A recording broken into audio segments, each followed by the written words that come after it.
మన పేరెంట్స్ ముసలోళ్ళు అయిపోయారు, ఆస్తి మన పేరు మీద రాసేశారు, ఇంకా వాళ్ళని రోడ్డు మీదకి పంపించేసి వదిలేసినా కూడా అడిగే దిక్కు లేదనుకునే వాళ్ళకి ఒక సెక్షన్ ఉంది.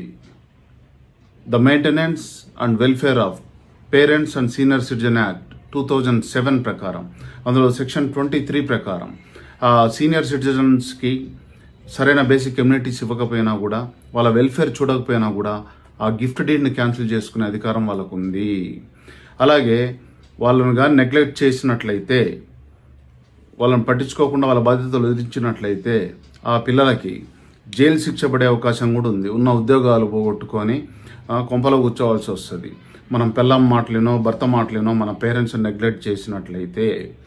అలాగే సీనియర్ సిటిజన్స్ కొడుకు దగ్గర మాత్రమే కాదు, కూతురు దగ్గర నుంచి కూడా మెయింటెనెన్స్ క్లెయిమ్ చేసుకునే అధికారం వాళ్ళకు ఉంది. కాబట్టి అనాథాశ్రమాల్లోనో లేకపోతే రోడ్డు మీద తల్లిదండ్రులను వదిలేయాలనుకునే నీచమైన ఆలోచన ఉన్న పిల్లలు దాన్ని వదిలిపెట్టండి.